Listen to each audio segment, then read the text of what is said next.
Voici donc une animation vidéo dans laquelle j'ai trouvé quelque chose d'assez intéressant et que je souhaite tout simplement recréer ici sur Canva. Je parle bien sûr donc de cette partie de la vidéo où vous pouvez voir donc les produits défiler les uns après les autres, donnant ainsi un résultat assez satisfaisant et visuellement attirant. Donc dans cette vidéo, je vais essayer donc challenger pour voir si je peux recréer cette même animation ici sur Canva. Et si je le réussis, vous allez tous me devoir donc des pouces bleus à la fin de la vidéo. Donc si vous êtes prêts pour cette nouvelle aventure, alors on y go tout de suite. Alors déjà pour recréer ceci, je vais déjà partir sur Google et retrouver donc l'image des produits un peu comme ceci. Pour cela, j'ai fait un petit travail déjà ici qui m'a redirigé donc vers cette image-ci. Donc c'est une image payante, mais j'ai essayé donc de le télécharger. Je vais ensuite aller sur Canva pour donc utiliser cette image pour mon essai. Donc une fois ici, je vais plutôt partir sur vidéo, ensuite vidéo Facebook, donc 1080 par 1080 tout simplement.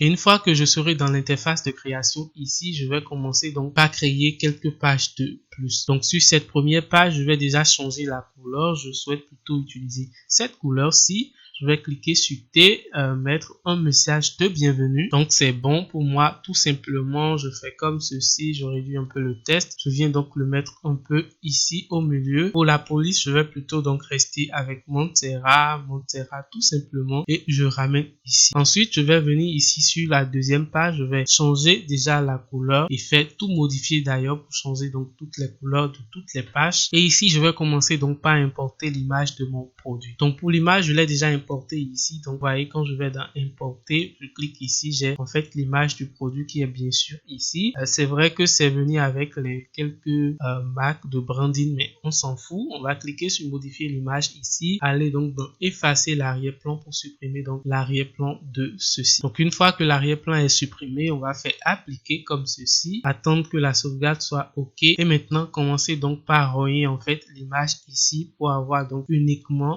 l'image des produits sur la page. Donc ça, j'ai donc ce produit uniquement ici. Je vais ensuite dupliquer cette page, donc CTRL D tout simplement. Et ici, je vais choisir donc ce produit. Donc là, c'est bon. Je vais faire ressortir ce produit là. Ensuite, je duplique à nouveau. Je fais comme ceci. Et là, j'ai donc les trois produits un peu différemment sur mes pages. Maintenant, je vais venir changer déjà les couleurs à nouveau. Je fais ça pour pouvoir donc télécharger les éléments avec arrière-plan transparent. Et d'ailleurs, cette fonctionnalité est réservée à ceux qui sont dans le pro. Donc, n'oubliez pas de prendre par mon lien affilié là et commencer donc par utiliser Canva Pro aujourd'hui. Donc, maintenant, je clique sur partager ici et je vais télécharger chacune de ces images. Donc, chacune des images de produits ici une à une. Je viens déjà décocher toutes les pages. Je viens faire comme ça, je télécharge. Ensuite, je refais la même chose pour télécharger toutes les autres images. Donc là, c'est bon. J'ai en fait l'image des produits qui sont toutes ici. Je fais comme ça pour les importer ici sur Canva. Et là, je peux maintenant commencer donc par supprimer toutes les trois pages qu'on a là parce qu'on n'en a plus besoin. Donc là, c'est bon. Je mets en fait les produits là. Je peux essayer donc d'utiliser les guides pour tout simplement me rassurer que tous les produits ici ont les mêmes tailles. Donc je fais ça comme ceci. Je l'agrandis un tout petit peu là. Et c'est bon. Je clique ensuite sur celui-ci. Je crois que c'est la même chose. Je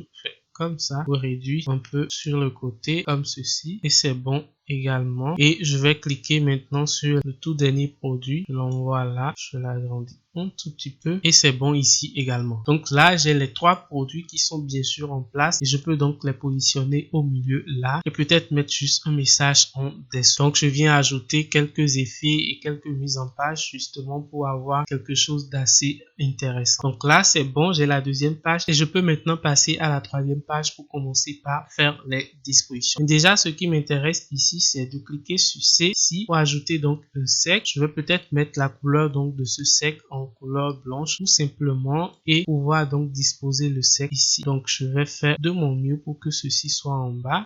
Comme ça, ça me va. Mais ce qu'il me plaît juste de faire, c'est de venir ici, cliquer sur R tout simplement pour ajouter un rectangle. Je vais faire arrondir les bords un tout petit peu comme ceci et je vais placer donc ce rectangle là en dessous ici pour faire justement un petit effet qui va me servir donc par suite dans le tutoriel. Donc je fais comme ça tout simplement. Je fais comme ceci et je renvoie un peu les produits produit un peu en haut. Donc je peux déjà supprimer cette page parce qu'elle ne compte plus et maintenant revenir dupliquer cette page. Donc sur cette page, je vais cliquer sur la même forme ici, lui donner en fait une nouvelle forme. Cette fois-ci, orienter un peu comme ceci. Réduire donc la taille de ce test-ci pour pouvoir juste ajouter le nom de chaque huile ou l'ingrédient que comporte chaque huile ici et commencer maintenant par disposer donc les produits qu'on a ici de cette façon. Donc je fais position, je fais avant-plan pour pouvoir ajouter l'élément là. Tout simplement, j'envoie un peu ceci en haut et je crois que ça me donne déjà le résultat que je veux. Alors pour ces deux éléments là, je vais essayer tout simplement donc de les disposer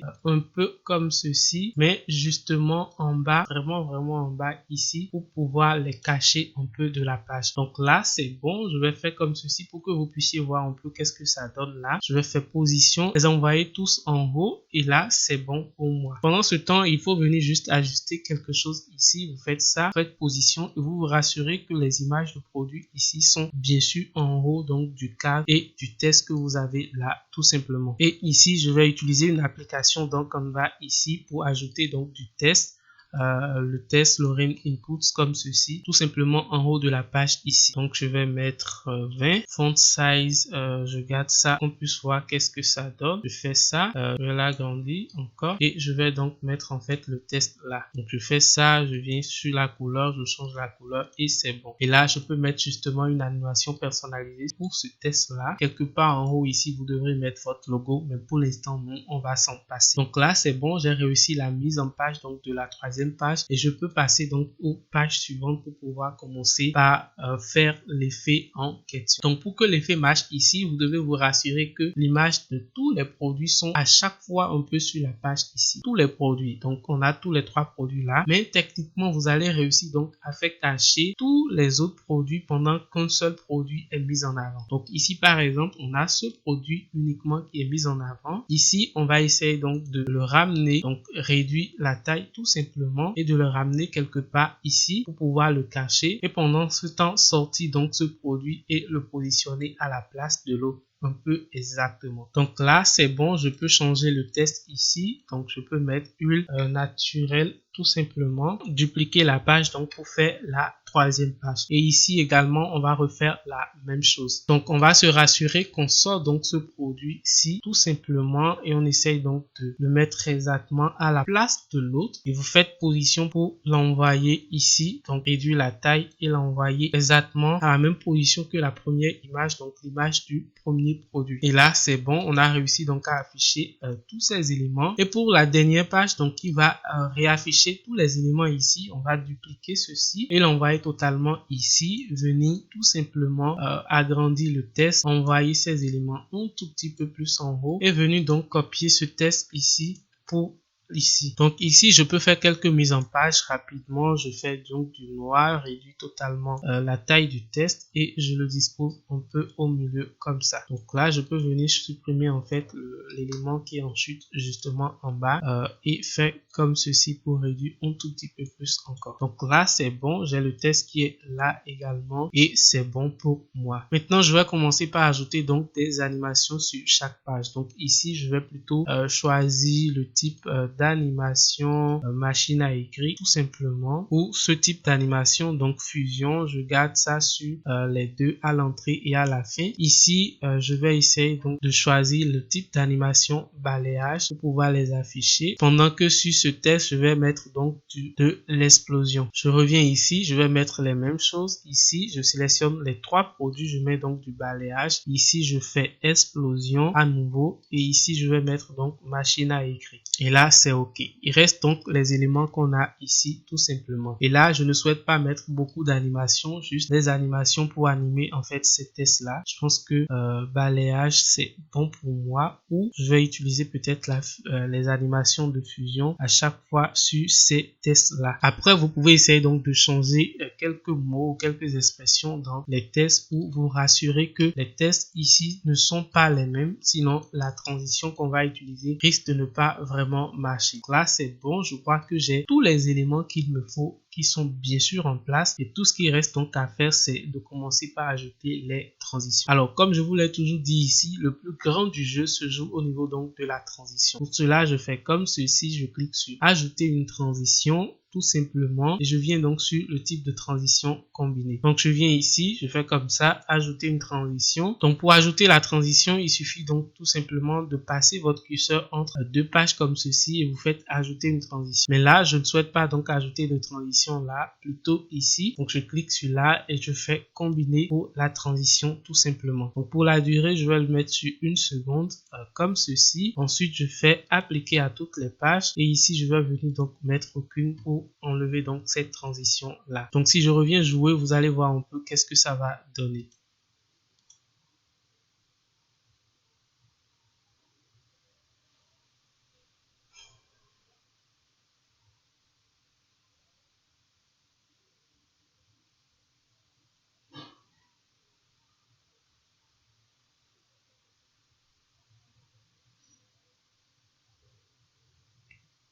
Donc voilà rapidement ce que ça donne sans audio et sans ajustement de la durée donc de chacune des pages ici. Et maintenant je vais passer à l'étape suivante qui est donc d'ajouter de la musique, faire les fondus, les effets et tout. Et voici la magie. Don't talk about it like you're crazy. You know damn well I can't replace you.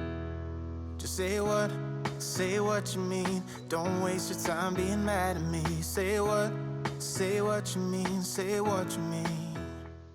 Parfait. Est-ce que j'ai relevé le challenge? Si oui, ça veut dire que tu me dois un gros pouce bleu et un joli commentaire en dessous donc de ce post. Donc n'hésitez pas surtout à me dire tout ce que vous en pensez dans les commentaires. Je vais prendre le soin de les lire un à un et surtout n'oubliez pas donc de vous abonner à la chaîne. Moi je vous donne rendez-vous dans une toute nouvelle vidéo pour un autre challenge. À très vite.